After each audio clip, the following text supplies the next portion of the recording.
The Empire Windrush, which docked at Tilbury on the 21st of June 1948, has become an icon. Its arrival with more than 800 anxious and hopeful passengers from the Caribbean is often taken as marking the start of Caribbean migration to Britain. But though the arrival of the ship was an important episode in that history, to imagine somehow that Britain's connection to the Black Caribbean began in 1948 ignores important parts of the story of Black Britain, which is longer even than the story of English colonies in the Caribbean.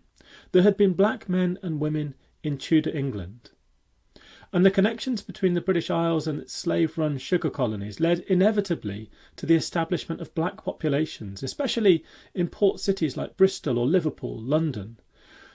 James Somerset, Lado Equiano and Mary Prince are just three of the most famous figures of that Georgian diaspora in Britain, which probably numbered around 15,000 people. Still, the arrival of the Windrush opened up a new episode in that story. In 1948, the black population was not that much bigger than it had been during the last days of slavery, but by the 1960s it had grown to over 250,000. Why did those migrants arrive from the Caribbean in such numbers in the years after 1948? The simple answer, of course, is that it was a classic case of push and pull factors. Poverty in the Caribbean pushed people away, and opportunities in Britain pulled them towards the mother country. But the reality was more complex. Many of the Windrush passengers had been to England before. There were men on the ship, and it's worth noting that most of these early migrants were men, who were returning to a place that they'd come to know well during the Second World War, when many of them had served at English military bases as part of the British war effort against Nazi Germany. Some former servicemen found it difficult to face the prospect of moving home to rural communities in the Caribbean, having experienced the hustle and bustle of life in England during the war. That push back across the Atlantic became more of a shove when they returned to a Caribbean region facing economic hardship and chronic unemployment. Now, the docking of the Windrush is often presented to us as a moment that led to the inevitable mass arrival of Caribbean people and to the birth of Black Britain. But it wasn't. It could have been a minor footnote in British history were it not for two things. The first was the weather. A massive hurricane had torn through Jamaica in 1944, but it was the additional heavy destruction wrought by another such storm in 1951 that compelled many undecideds to make up their minds and follow those Windrush migrants to Britain. The second thing was the US Congress, which passed the McCarran-Walter Act of 1952.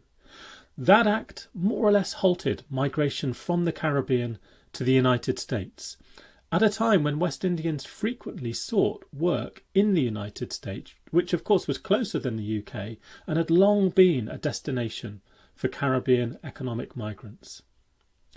Without that hurricane in 1951 and without the US legislation a year later, it's really unlikely that so many black Caribbean migrants would have taken their chances and moved to Britain during the 1950s. Black migrants from the Caribbean made their contributions to post-war Britain in the face of countless difficulties and disappointments. They confronted all of the obvious challenges of any migrant community, but the racial prejudice that they encountered added to those, and it came in many forms. In government quarters, ministers fell back on old stereotypes. One official report concluded that black migrants would find it hard to withstand cold English winters.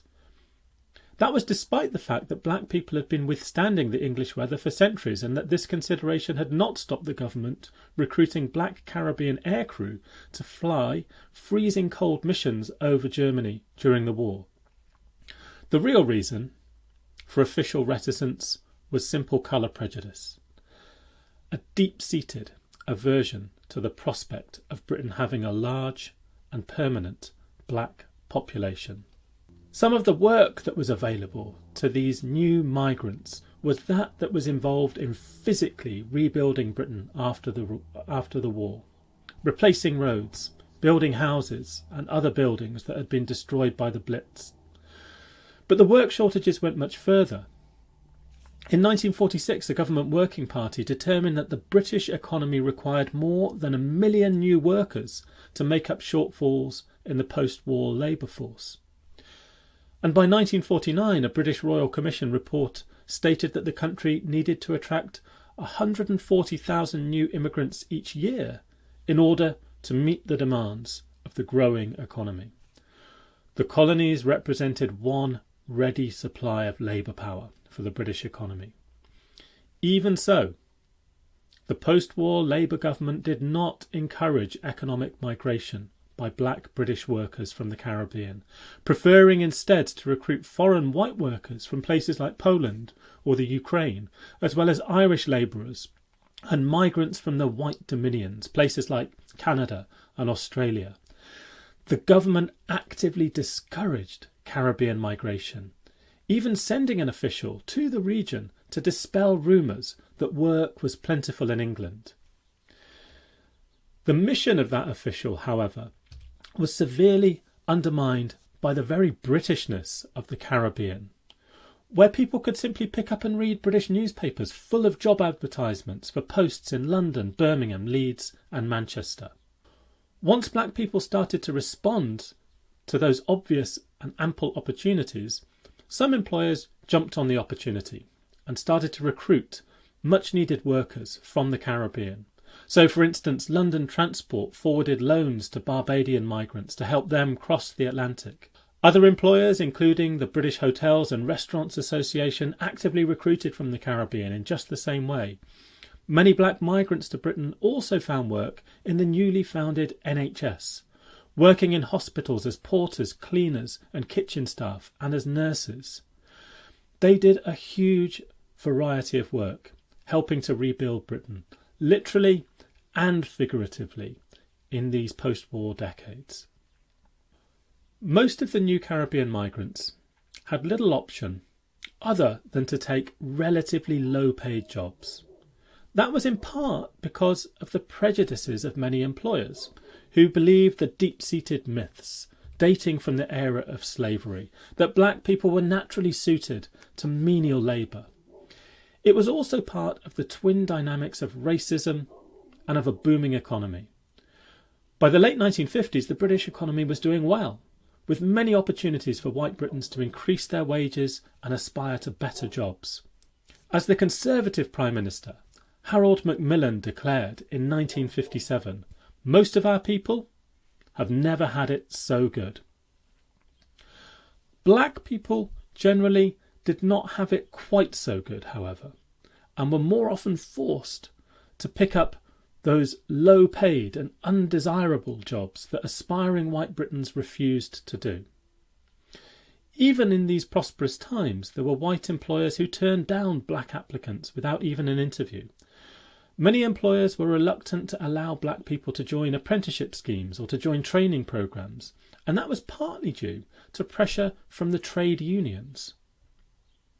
Those were organisations that had strong and proud socialist and left-wing roots, but not only were they slow to take up the cause on behalf of black workers for fear of reaction from their white members, but they also frequently acted against the interests of black workers. This reflected the ingrained prejudices of many workplaces. The idea that immigrants would take the jobs of white people was commonplace, and black people often experienced racism at work. Some were hounded from their jobs. Black job seekers often heard things from employers like, "If I employed you, then my white staff would leave," or "I'd love to give you a job, but I've got to think of my customers." In Britain, black people faced a range of hostility Discrimination looking for work, abuse at work, discrimination seeking houses, abuse in shops and cafes. They were chased from pubs and attacked in the streets. Some of the most overt violence directed against Black Britons happened in the late 1950s, during the so-called Nottingham and Notting Hill riots. Black people were assaulted in the streets and in their homes by gangs of white men, attacks carried out mainly by youths following the teddy boy fashion of the time. Racist street violence continued through the skinhead era of the 1970s and 80s, which saw the rise of far-right groups like the National Front. One of the most shocking attacks, the racist murder of a black teenager, Stephen Lawrence, happened in 1993. Stephen's mother, Doreen Lawrence, chose to bury her son not in London, where he had been born, but in the hills of rural Jamaica. She feared that his grave would have been desecrated if it had been in England. But there again, she reflected, the country didn't deserve to have his body there anyway.